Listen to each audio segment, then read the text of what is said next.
Buenos días, buenas tardes. Mi nombre es Antonia García Parejo, soy profesora de la Escuela Universitaria de Osuna, centro adscrito a la Universidad de Sevilla. En primer lugar, quiero agradecer al comité científico el que haya tenido a bien aprobar, aceptar este trabajo, explorando la intersección entre ética y neuromarketing, un análisis bibliométrico. Para introducir este trabajo, lo primero que tenemos que decir es que las técnicas de neuromarketing pues, permiten acceder a indicadores o datos fisiológicos y emocionales que muestran respuestas no conscientes de los consumidores frente a estímulos publicitarios o de marca, lo que hace que se cree un debate, especialmente en cuestiones relacionadas con la privacidad de datos neuronales o la posibilidad de vulneración de principios fundamentales.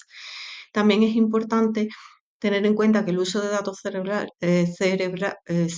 con fines persuasivos pues sí es una reflexión profunda sobre los límites éticos y bueno, pues su uso en el neuromarketing. Además, sabemos que los consumidores en muchos casos desconocen estos mecanismos empleados para captar su atención y para inducir a sus comportamientos de compra. De ahí que el objetivo de este trabajo pues no sea otro que analizar sistemáticamente pues, la producción científica sobre ética y neuromarketing. ¿Para qué? Para identificar dilemas éticos y tendencias de investigación, especialmente en áreas como las ciencias sociales, gestión, negocios y economía, y así ofrecer pues, un marco teórico que sirva a futuros estudios. Para ello, nos hacemos cuatro preguntas importantes. La primera, ¿cuáles son los principales dilemas éticos, enfoques teóricos, metodológicos y áreas que predominan en estas investigaciones? ¿Quiénes son los autores más destacados, los años más relevantes de producción científica o cuál es la procedencia de estos autores? ¿Cómo se articulan los temas centrales del campo de estudio en un análisis de concurrencia, de palabras clave? Y por último, si existe algún vacío de conocimiento en la literatura susceptible de investigaciones futuras. Para ello, la metodología que hemos utilizado para este análisis bibliométrico ha sido una búsqueda en la base de datos Scopus, por ser una de mayor interés científico, y se ha utilizado el método Prisma a base de una serie se ha recopilado los artículos a base de una serie de fases donde se formularon una serie de estrategias de búsqueda, se seleccionaron una serie de criterios de inclusión y seleccionaron los artículos más relevantes para analizar los datos. También se ha utilizado la herramienta WOSBASE. Haciendo referencia a estas tres fases de estudio, encontramos la primera fase, que es la búsqueda inicial, la base de datos Scopus, donde se buscaron la palabra neuromarketing y ética en títulos, abstracts y palabras clave. Arrojaron 75 documentos que nos sirvieron para responder la pregunta 1 y 2. Se hizo un análisis para responder esa primera fase, la primera y segunda pregunta que nos hacíamos en el estudio. Después, en la fase 2, se acotó el número de documentos por palabras clave, donde nos quedamos con 36 documentos, a lo que se le hizo un análisis de concurrencia de palabras clave. Y en la fase tercera se siguió acotando el estudio por área de conocimiento y por tipo de documento, quedándonos con 10 artículos, 10 artículos científicos a los que se le hizo un estudio más en profundidad.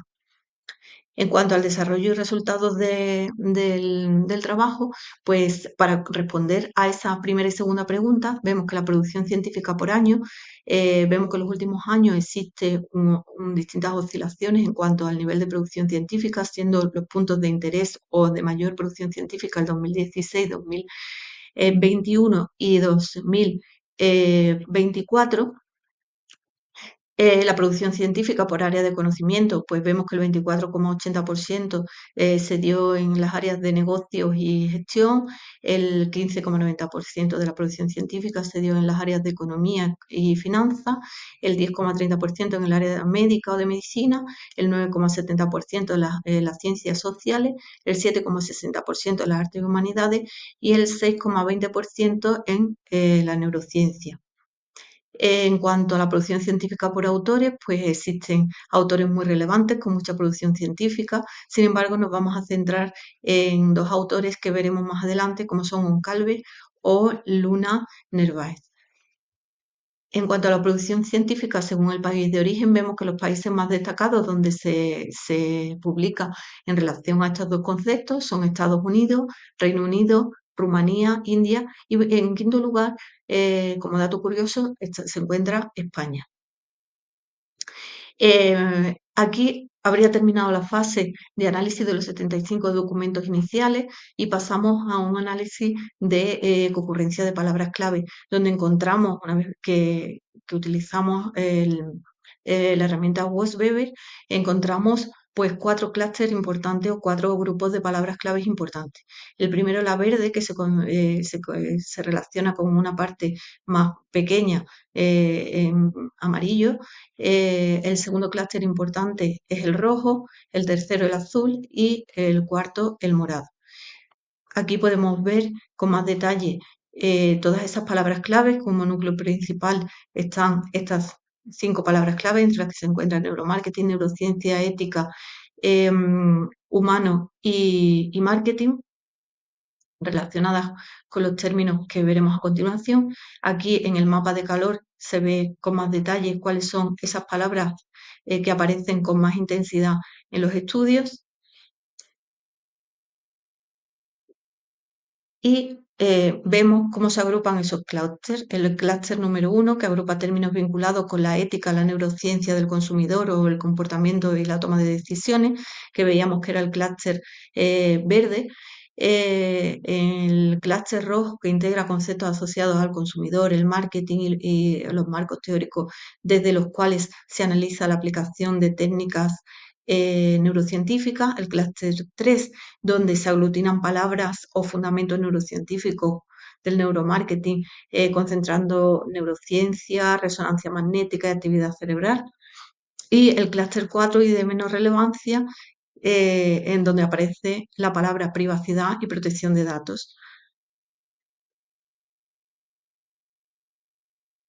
En cuanto a los artículos, una vez seleccionados los artículos por área de conocimiento y por tipo de documento, pues nos quedamos con esos 10 artículos que revisamos más en profundidad y en los que aparecen objetivos analizados como neuromarketing y privacidad del consumidor, evolución de la ética, percepción de los consumidores, riesgos éticos en la fijación de precios, factores que influyen en el neuromarketing o el uso indebido y manipulación del consumidor. En cuanto a las metodologías más utilizadas, pues hemos encontrado con análisis bibliométrico, artículos de reflexión, revisión de la literatura, metodología cuantitativa con encuestas, pero es curioso porque existen muy pocos estudios en ese sentido, y la metodología cualitativa como entrevistas en profundidad. En cuanto a las conclusiones más relevantes que detectamos en esos estudios, pues se hablaba sobre transparencia, privacidad y falta de protección, necesidad de regulación internacional, riesgos éticos y vulneración de los derechos humanos, uso indebido de la tecnología o escaso uso académico y empresarial en el caso de España.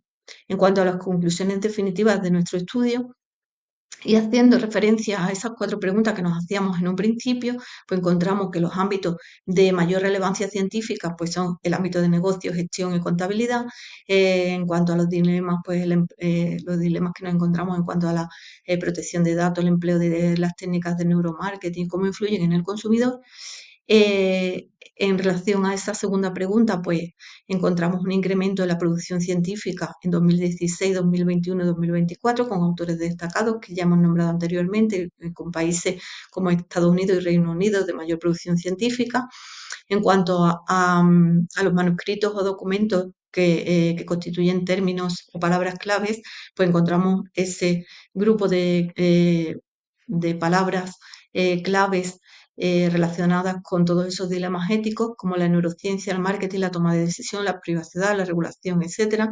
Y después, en cuanto a posibles investigaciones futuras, pues vemos que hay una laguna en cuanto a el desarrollo de investigaciones empíricas.